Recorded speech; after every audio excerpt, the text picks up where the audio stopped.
বাংলা আধুনিক কথা সাহিত্যের ধারায় ত্রয়ী বন্দ্যোপাধ্যায় অর্থাৎ বিভূতিভূষণ বন্দ্যোপাধ্যায়, তারাশঙ্কর বন্দ্যোপাধ্যায় এবং মানিক বন্দ্যোপাধ্যায় বিশেষভাবে উল্লেখযোগ্য।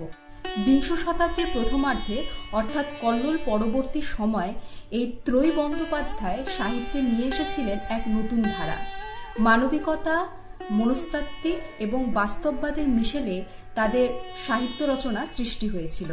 কল্লোল গোষ্ঠীর লেখকরা বিশেষভাবে পাশ্চাত্য সাহিত্যে অনুপ্রাণিত হয়ে এবং রবীন্দ্র ভাবধারার থেকে মুক্ত হয়ে এক নিজস্ব শৈলী বা স্টাইলের রচনা শুরু করেছিলেন, যার মধ্যে মূলত নগর জীবন কেন্দ্রিক তথাকথিত সমাজের পতিতা বা সেখানকার নিম্নবিত্ত মানুষের কথাই তুলে ধরা হতো।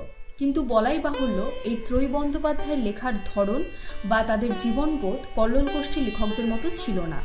তারা কিন্তু কল্লোল গোষ্ঠীর মতো নগর জীবনকে গ্রহণ না করে দেশজ উপাদানকেই তাদের সাহিত্যের মূল বিষয় করেছিলেন। তাদের গভীর বাস্তব উপলব্ধি এবং নিজস্ব অভিজ্ঞতার দ্বারা তারা সাধারণ মানুষের জীবনযাপন, গ্রাম্য সমাজের মাটি, মানুষ সকল কিছুকে এক জায়গায় করে তাদের সাহিত্যের মধ্যে জায়গা দিয়েছিলেন এবং সযত্নে সেই সাহিত্য সৃষ্টি করেছিলেন। বিভূতিভূষণ বন্দ্যোপাধ্যায়ের রচনা পড়লে আমরা গ্রাম্য জীবনের সহজ সরল স্নিগ্ধ চিত্র দেখতে পাই। তিনি তার রচনার দ্বারা সেই অতি সাধারণ জীবনকে পরম মমতায় তুলে ধরেছেন। তার রচনার জগৎ পরম বিশ্বাসের এবং ভালোবাসার জগৎ, যেখানে প্রকৃতি এবং মানুষ অভিন্ন হয়ে উঠেছে। তার কিছু উল্লেখযোগ্য রচনা: আরণ্যক, পথের পাঁচালী, অপরাজিত, ইছামতি, অশনি সংকেত, আদর্শ হিন্দু হোটেল প্রভৃতি। তারাশঙ্কর বন্দ্যোপাধ্যায়ের রচনায় আমরা মূলত দেখতে পাই মানুষের জীবনযাত্রাকে। হতদরিদ্র অবহেলিত মানুষের কথা কিন্তু তারাশঙ্কর বন্দ্যোপাধ্যায়ের রচনায় বারবার উঠে এসেছে। বিশেষ করে আমরা দেখতে পাই লোক জনগোষ্ঠীর কথা, যাদের জীবনযাত্রা তারাশঙ্কর খুব কাছ থেকে দেখেছেন এবং নিজে অভিজ্ঞতা ও উপলব্ধির মাধ্যমে তার রচনার মধ্যে ফুটিয়ে তুলেছেন। তার উল্লেখযোগ্য রচনার মধ্যে রয়েছে চৈতালি ঘূর্ণি, ধাত্রী দেবতা, গণদেবতা, আরোগ্য নিকেতন, হাঁসুলিবাকের উপকথা প্রভৃতি।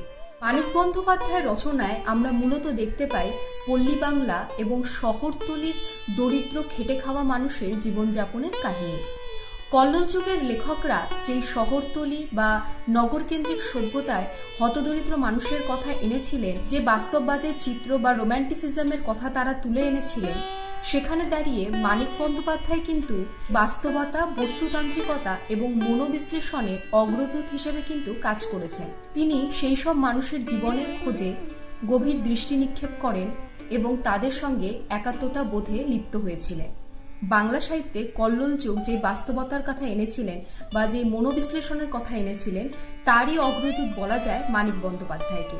তার রচনার মধ্য দিয়ে আমরা সেই মনস্তাত্ত্বিক দিক বা সেই বাস্তবতার দিকের গভীর বিশ্লেষণ দেখতে পাই। তার উল্লেখযোগ্য রচনার মধ্যে তার ছোট গল্পগুলি অগ্রগণ্য, যেমন অতসী মামি, প্রাগৈতিহাসিক, সরীসৃপ, বকুলপুরের যাত্রী প্রভৃতি। পাশাপাশি রয়েছে কিছু উল্লেখযোগ্য উপন্যাস: পদ্মা নদীর মাঝি, পুতুল নাচের ইতিকথা, দিবারাত্রির কাব্য, অহিংসা প্রভৃতি। আমরা আজ জানলাম ত্রয়ী বন্দ্যোপাধ্যায় সম্পর্কে এবং তাদের লেখার স্টাইল ও বিষয় সম্পর্কে ছোট্ট করে ধারণা পেলাম। তোমাদের এই তথ্য কেমন লাগলো অবশ্যই আমাকে কমেন্টে জানিও এবং সকলের সাথে কিন্তু অবশ্যই শেয়ার করো। এমনই আরও নানা তথ্য পেতে অবশ্যই সাবস্ক্রাইব করো আমার বঙ্গ সাহিত্য কুটির ইউটিউব চ্যানেল। ধন্যবাদ।